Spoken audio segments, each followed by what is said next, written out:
Hey, it's me, Mr. Markets, and I have a question for you. Do you like being alive? Well, it turns out, if you're in the United States, the answer is you probably want to live more than anyone else. Why do I make that statement? Well, according to the American Medical Association, in the United States, we spend 17.5% of our GDP on healthcare. Now, why do I use it as a qualifier that the United States spending 17.5% of their GDP on healthcare means we want to live more than other countries? Well, the alternative means that we're actually just being wasteful with our healthcare. If you look at our peers, Germany, France, and Austria, which, by the way, had the highest current healthcare expenditures relative to GDP in 2022 for the European Union, their numbers came out to, at a most, 12.6%. The difference between 12.5% and 17.5% may not seem all that high, but I want you to think about it for a second. That comes out to roughly 28%. And here, we like to do a lot of generous rounding, so we say 28%, that's roughly a third. So if you think about it this way, for every $3 that are spent in the European healthcare system, we spend an additional $1. That kind of puts things into a bigger perspective about how much more expensive things are here relative to our economic peers. Now, there are a lot of things that could be the source for why healthcare in the United States is more expensive. I'm pretty certain all of you sort of have your own opinions on it, whether it be national healthcare or something like that. So I've decided to focus specifically on one thing that I think is probably the least controversial, and that's the Affordable Care Act. Nah, I'm just kidding. Well, we actually are focusing on the Affordable Care Act, but we're really only focusing on one provision of it, which I think most people at least could agree that, in theory, it makes a lot of sense. We're interested in a little formula called the medical loss ratio, or MLR for short. According to the Administration for Community Living, the MLR is calculated as follows: incurred claims plus quality improvement activities divided by premium revenue minus taxes and fees. Before breaking down the components of the equation, it is important to add additional context as to why this equation is so important. Citing healthinsurance.org, Obamacare requires health insurance carriers to spend the bulk of the premiums they collect on medical expenses for their insureds. Individuals and small group carriers must spend at least 80% of premiums, medical expenses, and for larger plans, the requirement is 85%. An important additional context to add here is if these insurance companies fail to meet those medical loss ratios, they have to pay a rebate of the difference between whatever they had and 80 or 85%. So let's move back to the equation for the medical loss ratio. Let's look at the denominator, or the bottom half of the equation first. First, let's look at premium revenue, which is the main source of income for any health insurance company. Premium revenue is just simply how much your insureds pay for health insurance coverage. Additionally, believe it or not, just like you, these health insurance companies have to also pay taxes and fees. The government allows these health insurance companies to discount how much premium revenue they earned by also subtracting all the taxes and fees associated with those from the denominator. Thanks, Mr. Government. This effectively makes the denominator tax-adjusted premium revenue. Now let's move on to the numerator, or the top of the equation. The part that makes the most sense here is incurred claims. Incurred claims simply just means how much money the health insurance company paid out to handle claims. Incurred claims by far makes up the majority of expenses for a health insurance company.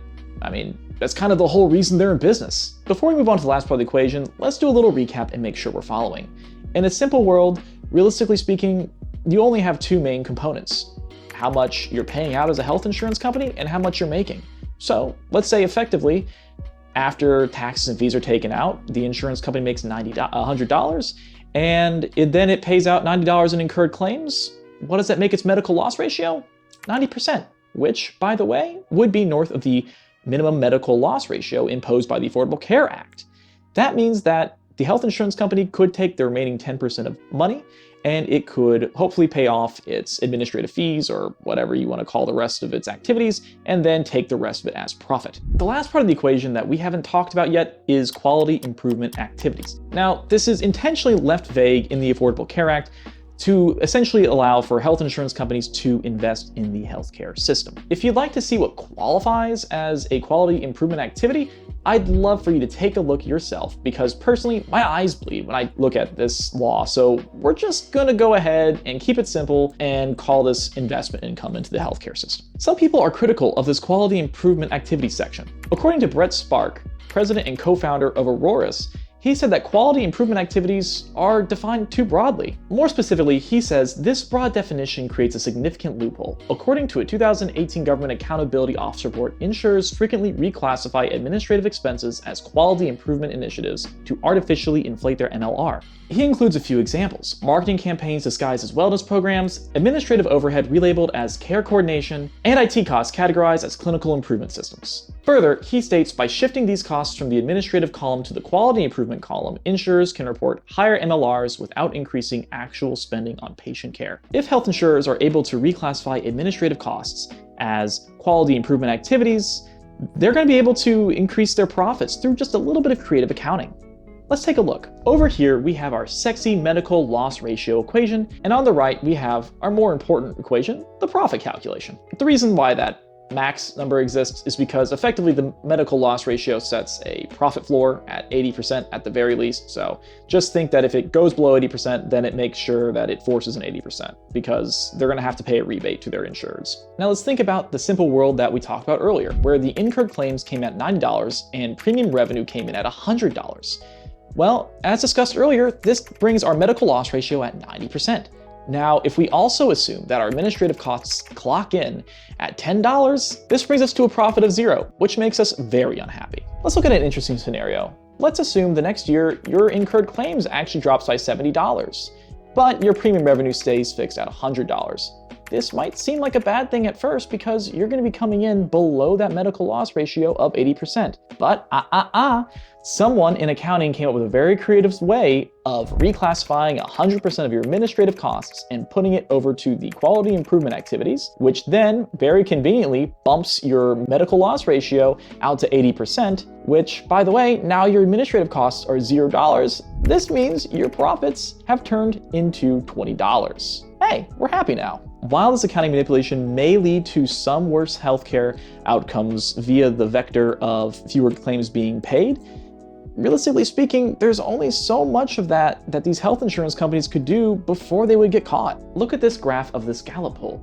I really don't think accounting activity can explain the increase in Americans being displeased with their healthcare coverage that we've seen most profoundly since 2020. Perceived healthcare quality is coming in at an all-time low, and perceived healthcare coverage is almost coming in as low as it was before the passage of the Affordable Care Act. This is curious because with the provision of the 80% medical loss ratio, health insurers are effectively forced to provide a certain level of healthcare insurance coverage. Let's take a little time out to play a little game here. How many companies do you see? Well, there's 3 columns and there's 6 rows, so that should be a total of what, 18 companies, right? In reality, this is 3 companies, the UnitedHealth Group, CVS Health, and the Cigna Group. Look at how vertical they look. Why I want to bring up these 3 companies in particular is because they're in the crosshairs of the Federal Trade Commission, or the FTC for short. In 2024, the FTC released a report on pharmacy benefit managers. In the report, the FTC makes the following claims. The market for pharmacy benefit management services has become highly concentrated, and the largest PBMs are also now vertically integrated with the nation's largest health insurers and specialty and retail pharmacies. The top 3 PBMs, which are UnitedHealth Group, CVS Health, and the Cigna Group, make up nearly 80% of the approximate 6.6 billion prescriptions dispensed by US pharmacies in 2023, while the top 6 PBMs process more than 90%. Additionally, pharmacies affiliated with the 3 largest PBMs now account for nearly 70% of all specialty drug revenue. Hey, it's me from the future. It turns out that my audio wasn't recording, so we're gonna have to do a little bit of a reshoot here. Before moving on to why this vertical integration matters and why this is allowing health insurers to gain the medical loss ratio requirements set by the Affordable Care Act, we need to establish a few things about pharmacy benefit managers, or PBMs. PBMs are independent of the health insurance company, and they perform many actions.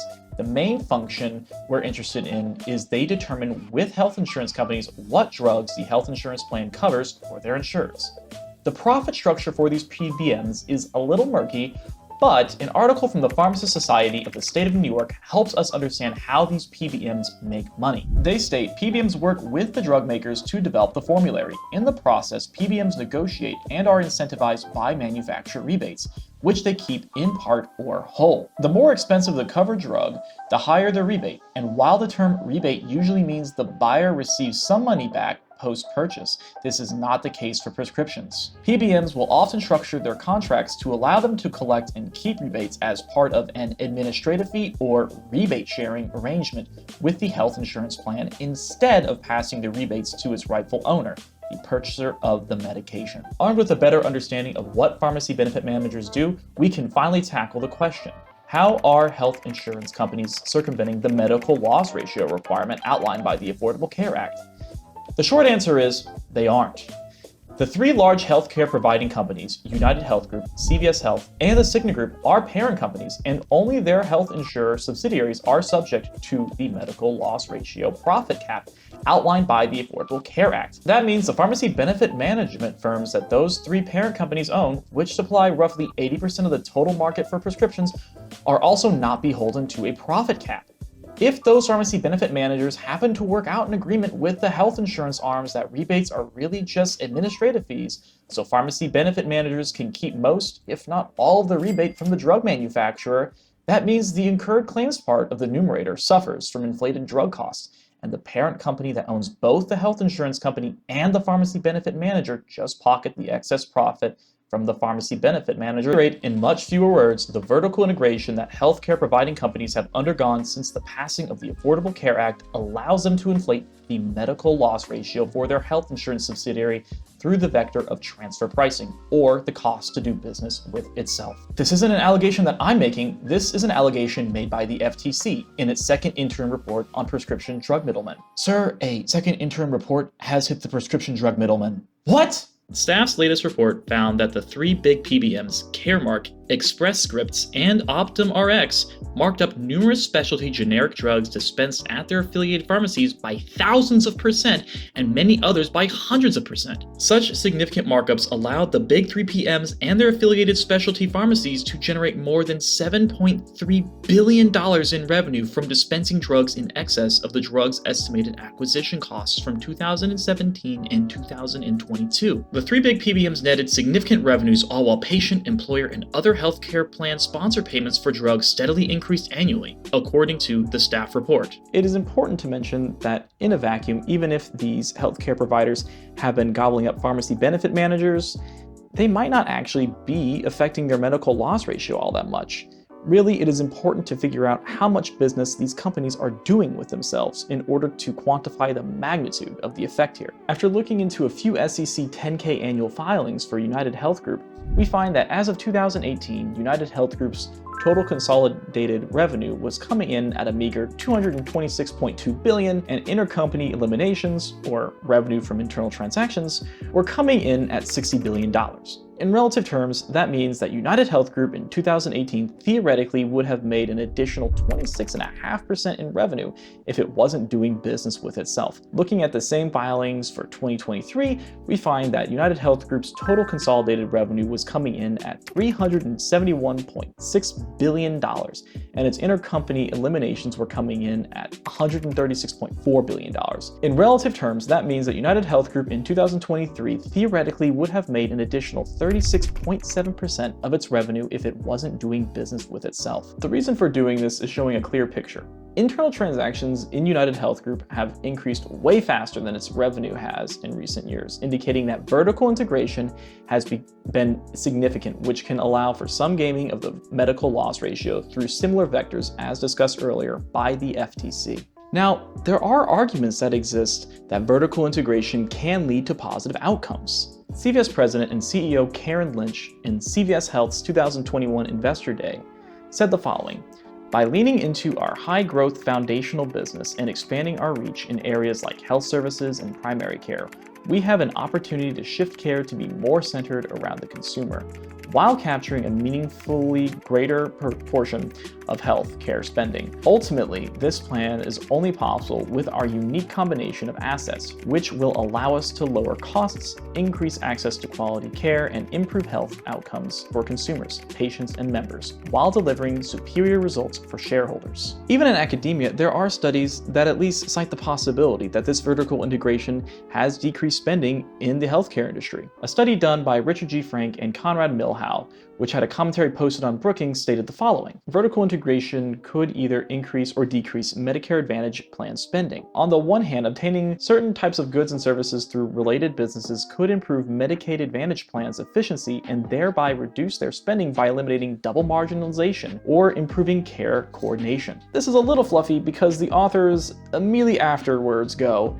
however, as we have noted in a prior analysis, vertical integration may weaken regulations aimed at reducing the potential for overpayment of Medicaid Advantage plans, which they then go on to parrot the FTC's similar concerns. One important such regulation is the rule governing the medical loss ratio. And if we hop to the end of their commentary, we find the following. The analysis presented here offers indirect clues about one consequence of vertical integration that involves health insurance plans and their parent companies. Because transfer prices are not observable, since they are not publicly reported, and our analysis is largely cross-sectional in nature, our analysis can only provide empirical clues, not a direct causal analysis, but our estimates derived from a large sample of plans and with a robust set of controls provide evidence that related business spending is associated with higher health expenditures by a statistically significant margin. Okay, but those are just empirical clues. Do we have maybe a more definitive study that is published by a trusted authority on this matter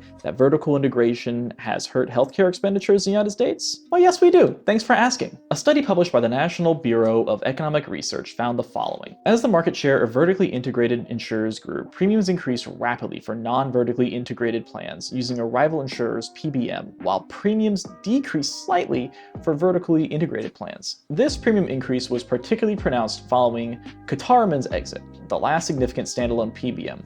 The premiums of non-vertically integrated plans increased by almost 36% relative to their vertically integrated counterparts. And if we look at the graphs that they provided with these statements, we do see that in 2015, non-vertically integrated healthcare providers did see upwards pressure on their monthly premiums. Whereas the vertically integrated healthcare providers didn't really see any statistically significant movement. Before closing, I would like to make one additional statement. And I need to make it as kind of a hard read off the script, and that's because the FTC is being sued by Express Scripts over some of the information presented in this video. This may cause some of the analysis to end up being factually incorrect if the court side with Express Scripts. According to an article from Fierce Healthcare, Express Scripts has filed a suit against the Federal Trade Commission demanding that the agency retract a damning report on the pharmacy benefit management industry. In the lawsuit, the PBM argues that the report was filled with false and misleading claims about the industry. Express Scripts said that it cooperated in full with the FTC as it conducted its research over the course of 2 years. Additionally, they say that the FTC disregarded millions of documents and terabytes of data provided by Express Scripts and other PBMs. In closing, with a topic as complex as healthcare, there really is no way that even if these studies' findings are all accurate, that this is the sole contributor to why healthcare spending is so expensive in the United States compared to the rest of the world. But maybe it's a good place to start. Additionally, it appears that Congress is looking into these practices. Here's a snippet from Senator Josh Hawley advocating for the breakup of PBMs and health insurance. One, you're not wrong that we need more competition among drug companies. The patent reforms that you all have advanced in this committee, the more we can have competition, we can leverage that to address that cost challenge that we have. I'm glad you say we need competition, And because second, don't you think the competition we really need is to break up this alliance between insurance companies and PBMs? No, sir. The biggest 3 PBMs are owned by the biggest insurance companies. You're like one huge, giant pharma industry. A giant pharma series of monopolists. I will leave it up to you to decide if we can trust Congress to effectively regulate these practices that have been outlined here. Hey, sometimes markets are unfair, but if you want to see a new emerging market where at least they're advertising they're advocating for fairness, stick around for the next video. I think you'll like it.